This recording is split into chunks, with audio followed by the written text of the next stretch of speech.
Okay, we should be on. Hello, everyone. My name is Fabix. You probably know me for Cuphead and a few other games, but today we're doing Braid. Braid is a weird game. You probably don't know it. It's like a platformer time travel puzzle game. It's kind of weird, but it's a really cool game. So in commentary, I have with me a Kanban.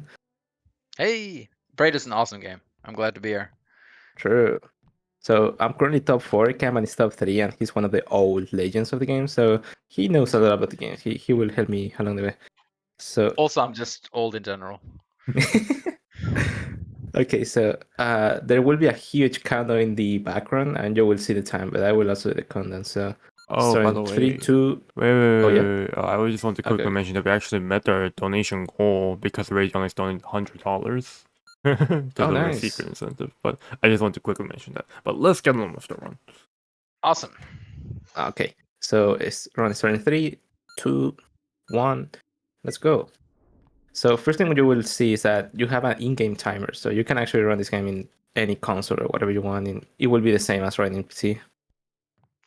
For sure. Also, this is the first time I've seen Braid being run in Spanish. Is it very different from the English run, Fabix? Or? Yeah, it changes everything. Actually, it's not the same game at all. That's crazy. All right. So, yeah, Braid is a puzzle platformer made, I think, in 2008 by Jonathan Blow. It was one of the first successful indie games, just slightly before Minecraft. Quite less successful than Minecraft, but still it kind of started the indie craze with like Braid and Super Meat Boy and Fez.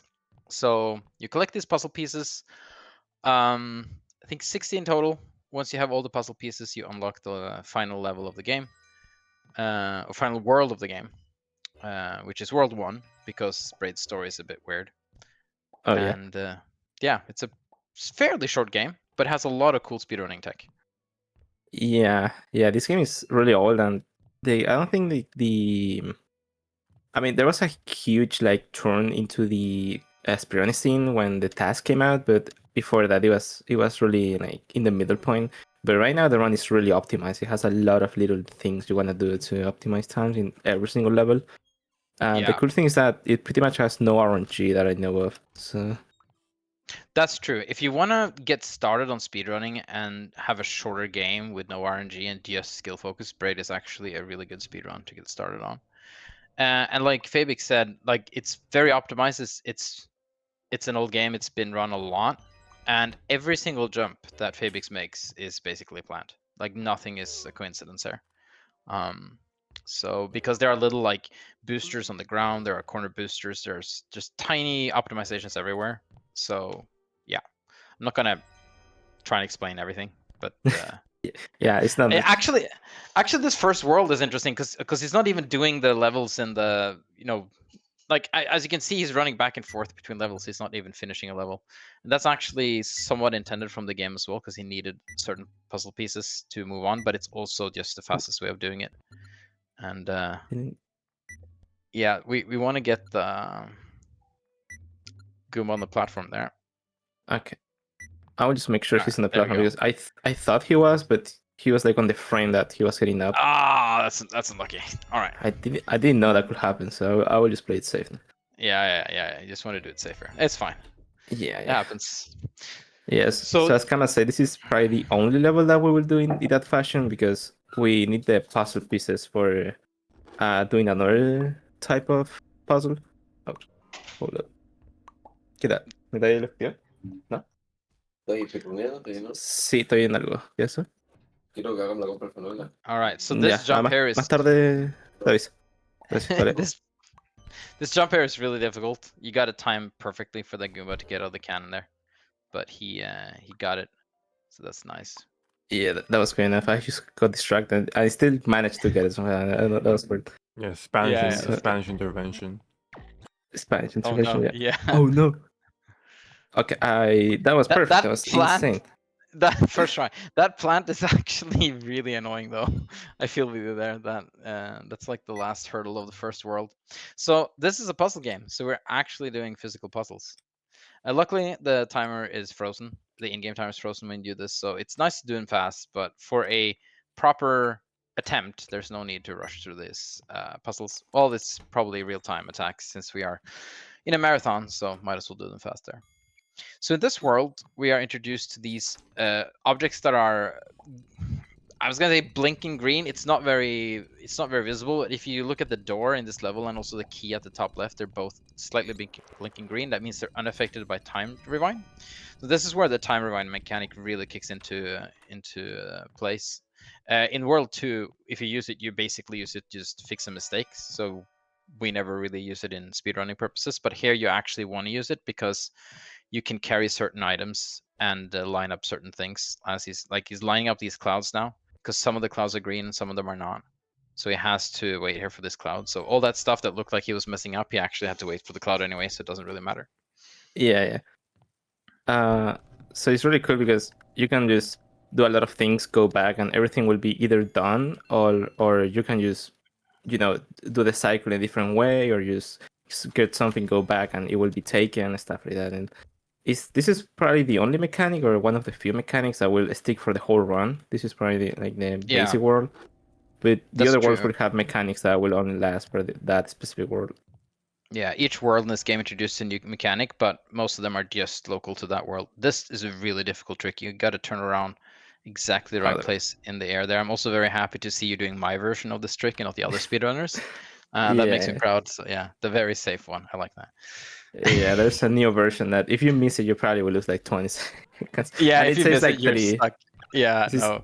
I don't think it's compared to our version or I don't know whose version I'm going to call it, but compared to the version you just did, I don't think it saves much at all. Maybe like half a second or something. I don't know, but maybe I'm just completely. Oh, you beat the plant cycle very well. So getting ahead of that plant, I think, is difficult. Most other speedrunners do it well. I'm just really bad, I guess. But yeah, well done, Fabix. She's too old. It's actually really difficult. It's just Fabix is so good. Yeah. It's like a setup. I mean, if you don't mess up anything, it should work. But it's a little tight. Yeah. Let's talk about ladder jumps. So Fabix just jumps way high up there. You're supposed to like sync up the cannons and stuff and make them hit each other. But this is like a bug that was found really early on, that if you just start climbing a ladder and then jump before 10 frames have passed, you just jump from where you're at on the ladder instead of falling down. So that I can't talk. Then opens up for a couple of skips. So it's actually used twice in the level we just saw, and then it's used like once more towards in a level that's coming up in quite a bit. But that jump is actually much harder because you need to hit frame 9 or 10 to get it. So we'll see how many attempts Fabix will need for that one. Yeah, it's not frame perfect, but it's not frame perfect, but it does feel like frame perfect. Okay, it's like it's 2 frames perfect. Yeah, but it just never works. You just patch it out. It's really hard. It's crazy. It's either you get it first try or it takes forever. Yeah, there's no middle point, pretty much. Just wanna make sure I get it. So you didn't notice, but in that level, I did my best to not rewind at all, because if I do the game, it's not like a soft level or anything, but you will lose like a whole minute by restarting the level and doing everything over again. Yeah. So I should also mention that in the last level, it's possible to be frame perfect entering that door before the rabbit comes up, but you completely skip that. That's fine. I forgot. That's a thing. Oh, no way! Okay, so that's actually really rare. You usually get like 3 or 4 hits on the boss in the first chandelier, and then you get like the last hits on the second chandelier, but it's technically possible to get all 5. But you kind of don't want to get all 5 because the Goomba can get the key. So yeah, that's pretty crazy, actually. Yeah, if you go for all 5, there's like a different strat where you drop early and just grab the key as soon as possible. But I forgot about that, and I accidentally killed him by just doing 1. That was really weird. So this what he's doing right now is actually really difficult, and if he gets it right, it saves like 50 seconds. Let's go. So one mechanic I really should talk about. Oh, dude, let's go. Nice. Oh, you gotta get there. Oh no, yeah. Why is it so tight? Okay, so there's a coyote. Okay, I think you got Michael Jackson would be proud. Why is it so tight? You got. I think you have it. You just got to. Okay, never mind. You do. What? All right. Yeah, it's fine. Yeah. Okay. So, well, now you have more time to explain about this. So in this game, whenever you leave a platform, you have 10 frames to jump, and you will jump in the air. It's like a coyote jump mechanic. But that also works if you've been on a platform in the past, even if the platform is gone. So he's he's clipping into this platform, and since he stood on the platform, he's rewinding now. Now he can jump in the air because of the 10 frame rule, and now since he can jump in the air, he can get this key. And you're supposed to do something completely different in this game. The puzzle piece he gets now, you're not supposed to be able to get. That door going down is supposed to shut down way before you can get there, and you're supposed to go down below where you can see right now into this bullet hell down below there, and then I don't think any speedrunner has been down there in forever because we just skipped this. So Yeah. this trick saves so much time. Yeah, you have to go like through the whole level and just do everything. But that escape is just so huge, and it's not even. It is hard to do, but it's if you learn it, you just PBing by sure is like a huge time save. Yeah, for sure. It's one of the first skips you want to learn if you want to seriously run the game. Yeah. Okay, there we go. And it's not. I mean, it is precise to do fast and whatever, but you can. You have some leeway, and if you just do it It's not slow, frame it's still perfect or fine. anything. Yeah, Yes. it's not frame perfect or anything, but it's a little bit tight. Yeah. All right, we're gonna come up on the first actual proper glitch of the game. Oh, volume warning. Volume warning. Yeah, volume warning. It's gonna be a little bit. It's not gonna be that loud. Your volume isn't that loud, I think. But he's gonna freeze Tim on a certain frame. That's gonna yeet him to the left. Let's see if he can do this. There we go. And that. Oh, dude, that's perfect. That lets him go on the top there. Oh, that was so tight. And the bounce you out. almost messed up though. Okay, that's awesome. Okay, so dude, that was so you just go over the top of that level. You're not supposed to go over top of that level at all. And explaining why that skip works is really difficult. But it's a really awesome skip, and you just nailed it first try. That's actually a really difficult skip. To explain how difficult it is, in order to get a perfect move over the top of that level, you need to freeze Tim almost exactly 1.2 seconds of time in the right frame. And even if you do that, it might still not work. So that was really awesome. That was really fast. Yeah, that's the only part that I think it's RNG or it's like really pixel perfect positioning. So it's mostly like a feeling, and you have to kind of work with what you get because sometimes it's slightly different and stuff like that. But that was perfect. Yeah. That was really good. It might not be RNG, but that one feels a little bit RNG. Like you can practice to like become quite consistent, but you can never like guarantee 100% success on that one, I think. Yeah. Oh, which strategy are you doing here? I'm wondering. Oh, the old one. I don't like. Oh, good old one. Okay, nice. I haven't seen this one in a while. So yeah, you're supposed to use a Goomba here to get this key to the bottom left that you can barely see, that we have completely ignored. But you can actually use this rabbit and some nice manipulation to just pick up that puzzle piece from underneath right that, which is really awesome. Oh, nice corner boost. Let's go. And then, oh, this is a cool. Oh. I almost messed it up. But okay, it's fine. Okay, that's an interesting strat. I actually haven't seen that way of. But that's really smart. Nice. Okay, I think that. Matt taught me that like long time ago. Yeah. Yeah. Oh. Nice. Dude, very nice. Oh, okay. So Fabix is famous for like just not listening to what we have to tell, and instead he just discovers his own strategies, and it's really smart because he's discovered so many new awesome strategies. And that's why I'm a little bit speechless at these levels, because he's doing things just slightly different from what I'm used to. And they're awesome strategies. I'm looking at this and like, yeah, I want to steal that. That seems safe and potentially slightly faster. So yeah. Yeah, I usually sacrifice like a few milliseconds or half a second just to make it more consistent. Oh yeah, you did it. Right, you did that. I don't know why I jump. Yeah, that was unfortunate. This is a really tricky level. Both playing this game casually and speedrunning in particular, this is just a really hard level. You have to manipulate the Goomba perfectly. And you cannot move too far to the left or you will lose your key. And now this part is really insane. Let's see if we can get it right. Oh! What a save! So good. What a save! Okay, nice. Oh wow! So yeah, it's so hard to just like explain everything that's happening. Just enjoy that. Just enjoy how awesome that looked, right? Yeah, it's just a cool point. That's it. Yeah, okay, yeah. We finished the level, but believe us when we say that was really difficult. Yeah. So we finished the level, but we have to go forward for everything to work. So he's trying to talk to us. Classic dinosaur. I have a quick question. Yeah. Mm-hmm. What the heck is the Fabix531 jump and the Fabix531 rewind?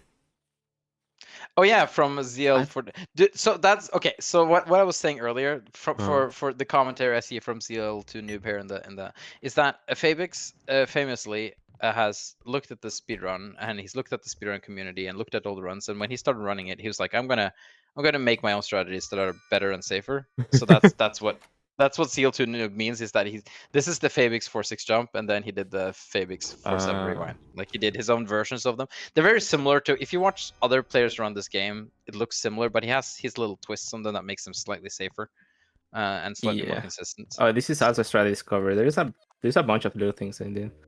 Yeah, you actually I'm not gonna say you revolutionized the game. That would be giving you too much credit, but you did find a lot of little things here and there that helped all the others afterwards. To be fair, before me, how long do you think someone took to change something in the spirit? That's true. We didn't change anything for a very long time, and then Fabix came around and changed a lot of things. So that's pretty awesome. Yeah, I'm thinking on one that I forgot which one, but oh yeah, we have to explain the shadow. So this world shadow. Oh yeah, I'm a horrible commentator. Sorry. Nah, it happens. It happens. It's fine. Yeah, the shadow will repeat everything you do, but only the purple or the pink things are affected by the shadow. So you can't kill a Goomba if it's not pink by the shadow, but you can if it is. So right now we're trying to go fast enough. So the shadow will, nice. Perfect. Oh yeah, and here's the ladder jump I was talking about earlier. This is like a 2-frame perfect. Oh, yeah. That's my setup. That's also my setup. Yeah. If you go up, you can have like a timing. This is way easier than the Fabix. The Fabix ladder jump. Everything you see is the Fabix something. Yeah, that was the Fabix weight on the platform a little. No, sorry. The Fabix time loss. The Fabix time loss. Yeah. So yeah. So this level is like, there's a combination. You have to orchestrate a duet between your shadow and yourself. If you ever played Talos Principle has a couple of worlds with like a similar mechanic, but it's 3-dimensional, so it's slightly different. But basically, whatever you can rewind, and then whatever you did before, your shadow will do. I should play Talos. It's a cool game too. Oh, it's an awesome game. I love the game. I haven't played the second one though. Yeah, me neither. All right, so here he just looked up at us. So looking up and switching on the lever is the same thing. So there you go. The shadow helped him. Yeah. Pretty cool guy. This level right here is quite intentional. So. Oh. Well. Yeah. Oh, dude! Nice try though. Nice try. That's such a YOLO boost. I love that you boost. I think I got it in my AGG Q run actually. Super happy with that. And I never practiced it. Oh, dude, that was smooth. Oh my god, that was so smooth. Not even so close. You can kill the boss there with only 2 chandeliers because of shadow chandeliers and stuff. Again, it's really hard to explain. Like being a commentator. Oh, dude. Okay, being a commentator on this run. This is like a gold or something. Being a commentator on this run is so hard because trying to explain all these mechanics in this tiny amount of time it takes to beat a level when you're speedrunning is just almost impossible. Well, especially World 6 is gonna be insane. So yeah. Oh yeah. I'm gonna try. Okay, this is World. So we started in World 2, then this 3, 4, and this is 5, and now there's World 6. Oh, I got the glitch. It's kind of fun. Oh, he keeps walking? Okay, yeah. Yeah, so it's like the Mario 1 glitch. So on World 6, which is the next world, you have this ring, and the ring slows down time all around you. And it also makes you move really slowly, so we actually don't really want to use it as speedrunners at all. So a lot of the strategies in World 6 is just to find out how to not use the ring. But there's also some green platforms, and those are really hard to explain. So you're going to see the ring right here in action. So he's going to use the ring to slow down this beam going down to block the door. And this is as intended. We actually tried to find more advanced strats for this level, and for a long time a more different version was the way to do it. That was unintended, but we just turned out to not really matter. It's basically the same, so we just do the intended way. What am I doing? Let's talk about it. Nah, it's fine. Okay, let's see. Do you do the special one here? No. Okay, never mind. No. Okay. So there's a new strat on this level, and I didn't know if Fabix was doing that, but yeah, because people are crazy. Can you grab the ring? Okay. Am I making Apparently not. Okay. So yeah, again, we have to use the ring here to slow down the cloud. Sorry. That was so close. uh, Oh. So yeah, the ring is being used slightly differently in both of these locations, but the idea is the same. You got to slow down the clouds to get across. Now this next level is probably the worst level in the game. Good luck. Oh yeah. this is we use the ring so little here, and you're supposed to use it everywhere. So like he's gonna barely turn around and get on top of this Goomba. I think you will, because I think you got the setup right. Yeah, you did. Nice. Okay. Getting up there is so much harder than it looks. It's insanely difficult. Everything else before that has to be perfect, and then you get this really awesome payoff with this corner boost into the Goomba bounce. I love that. Again, unintended. And now we are going to put the ring down, but in a very specific spot. It's supposed to be on top of the cannon, but he puts it below in just perfect spot, and that's going to slow down the cannon just enough to give him time to get out of this cave. And getting out of this cave is really tricky. I think you're fine. I think you're fine. Getting out of this cave is really tricky. Let's see if he can do it. Oh, you had it. Okay. Let's go. Okay. Awesome. There you go. See, I Perfect. told you. First try. Yeah, Twist. yeah. See, I'm not your commentator. I'm like your coach. Yeah. Oh, Nice. awesome. There we go. You can do so it, Fabix. No. Sorry. Yeah, so here we have to use the ring and get to jump on 2 Goombas, but you can do it with 1. I don't know why it's possible. But Yeah, it's pretty crazy. Yeah, right. You're supposed to put the ring down there and have like 2 Goombas in slow motion and bounce between them, but you can just have a crazy timing and go on. Oh yeah, this is an even more insane level because Fabix will just freeze time in random places. But it's not random, it's to manipulate something off screen that you can't even see. Oh, I messed it up. I will do that. Yeah. It's fine. The rabbit is so weird. Sometimes it jumps early, sometimes it jumps late, so I forgot to just. You should be fine there. Nice. So he's got a freeze time right there. And if he did this right, there's going to be a green Goomba on the right side that's going to come over. There we go. That Goomba on the right would not have walked over there if he hadn't done all that freeze stuff. And now he has to do a very difficult frame perfect jump. Let's go. I think it might be 2 frames, but let's lie and say it's yeah, frame perfect. I take it. Awesome. Yeah. I'm just so good, man. That's a really difficult trick because if you fail that, you have to wait for like another cycle of Goombas, and doing that in a backup is really tricky. Now he has to do a quite tricky jump on top of this Goomba going over here. Oh. So tricky, in fact, that yeah, he's demonstrating how hard it is. Oh my god. Wait. Oh no, I don't think can no, that be saved? I don't know. I don't think so. Oh wait. I'm jumping on the worst possible moment. There you go. No. Really? I think that one can be saved. Yeah, there we go. I didn't hold enough.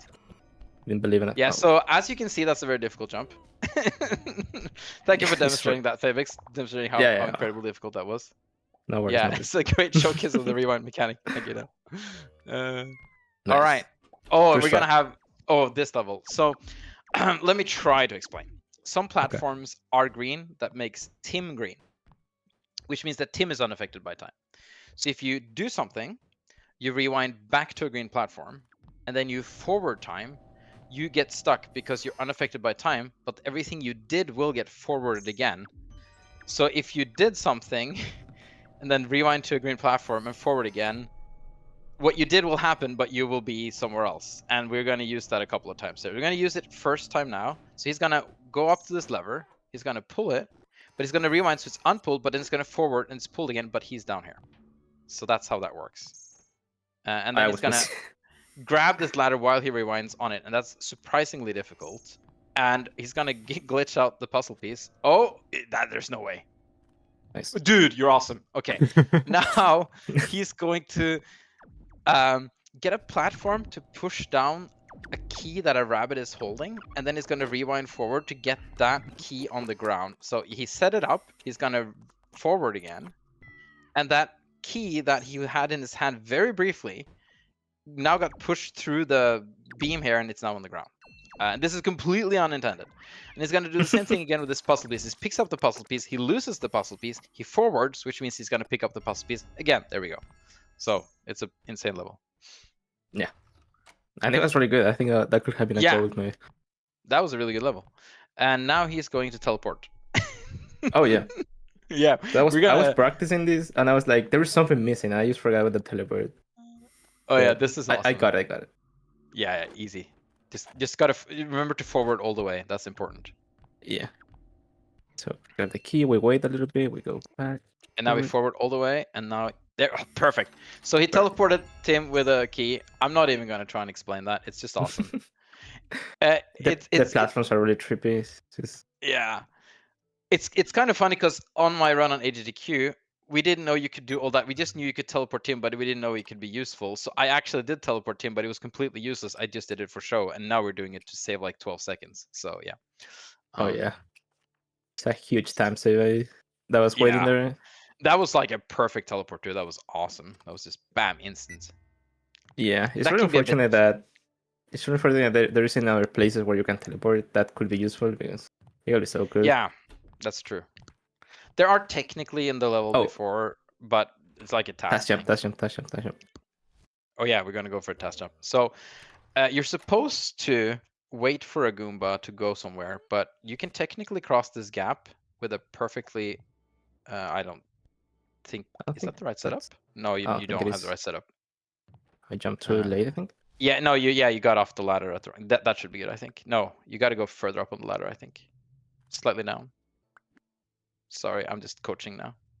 There you go. I think that's nice. good. Yeah, I think so.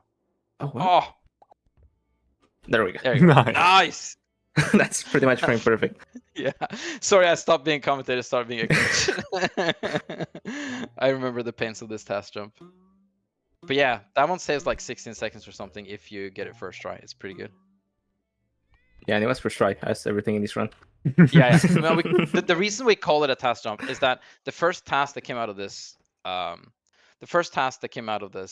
game used that jump technique a lot for a bunch of jumps to skip a lot of stuff, and we haven't been able to implement it in only in 2 places for real. That's actually possible for us, and you can see how specific his setup had to be just to do it. Oh, nice! I like the syncs there. Good job.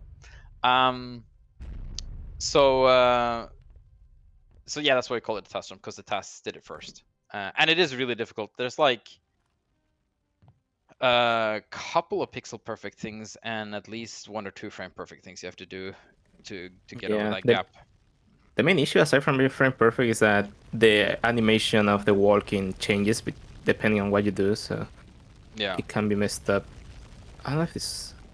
Does that matter what just happened there? I'm actually not sure when you kind of... So, yeah, we should talk about this. This is the last proper level of the game. This is like the final boss kind of feeling of a level. And, okay, I think it's enough. I'm not Oh, sure. this is gonna be tight. The thing is, there's an alternate ending to this. No, I think you gotta set it up. There's an alternate ending to this level that's only supposed to happen if you have collected 7 stars. And we haven't collected a single one. I think we've seen one. Okay, I think that's good. Oh yeah, we saw one, but we didn't mention it. Yeah, we haven't collected any. But it's actually possible to get the alternative ending with no stars. Nice. But it's really tight, as you can see. But you really want to get it because it saves. I kid you not. It saves 50 seconds to get the alternate ending. So we can struggle for a while and still save time. And you're basically, this is supposed to be an auto scroller, but you basically do a couple of tricks to beat the auto scroller. So that wall of fire that was supposed to be like right behind you is so far away now. You can't even see it on the screen anymore. And that's completely unintended from the. Like, it's only supposed to happen if you have the stars, because they make some of those switches green and stuff like that. But yeah, there we go. Yeah, it's funny because even when I did the 100% and I was able to do it, it was still really hard to achieve. Yeah. Oh, yeah. If you don't know how to do it with the green platforms, and you haven't done it before, for sure. And yeah, and the princess exploded. By the way. We're lore behind the game. Yeah. We don't talk about it. This whole game is supposed to be a metaphor for stuff. We haven't talked about the lore at all. But there's a bunch of books you can like. Okay, when I say books, I don't mean like in a bookstore. I mean like there's books in the game where you can like read pages to understand. Well, they don't really help that much, to be honest, but to try to understand the lore. But we don't have time to stop and read books in a speedrun, so you don't do that on your own. No, usually don't. It's really hard to get world record and stopping to read at the same time. I didn't know that. I mean, we could make a new category. Yeah, you gotta read really fast. Yeah. Oh, nice corner boost. Okay, so here's the final level with another test jump. Let's see if we can get it. Oh, I have to get it. Yeah, I think you gotta press left a little bit harder. There you go. Nice. That's perfect. I Nice. feel like this one is different. I don't know why. Yeah, you can't do the frame perfect turn there because you actually don't get it. You have to like hold left for like 2 or 3 frames for that to work. Okay, time is coming up in 20 seconds or 15. So. Yeah, pretty soon. Did But you know yeah, this there's is a- the final lore. I think this is the same in regular ending and the secret ending. So time will be in Yeah. 3, 2, 1. Time. Wow, 27 sharp. 29.28. Yeah, 27 flat. Not bad, Nice. I guess. Yeah, GG's. pretty good. GG. Thank you. I was Pretty good gonna run. quickly mention. Did you know there's a reading category in speedrun.com? Anyways, I'll say what you were gonna say. No, there is no reading category. that was Quite- a joke. No, we No, there's actually a That is- category. There's actually a game called reading in speedrun.com. If you search for reading Oh, in speedrun.com, you'll there's find one. actually a reading game. That's hilarious. That's insane. I should do it. We should all do that instead of doing games usually. A Focus on marathon fast of it. forward. Yeah. Yeah. Okay, so that was Braid. Thanks for watching. For those who are wondering, this game is really old, but I think it really stands really good for today's standards for a video game. It's really fun. Yeah. And the speedrun is really good. So if you guys want to pick it up, I mean, you completely in the best possible time to do it. So thanks, Kama, for the commentary. Do you have any last word? I was correct. It was released in 2008 and then 2009 Oh, for I some thought it was platform. 2006 for a second. I always forget. Yeah, no. No, thank you for letting me commentate. Appreciate it. It's always fun to see people run Braid. Yeah, and I agree with you. People should pick this up and speedrun it. There's a lot of Yeah. guides and strategies out there. So Yeah, the community is really cool too. So yeah, that was Rain. Thanks everyone for watching, and let's get the GoFF keep going. Yes. I have Alright. nice. Thank you guys for running and stuff. Thank I will be you, right Mark. back.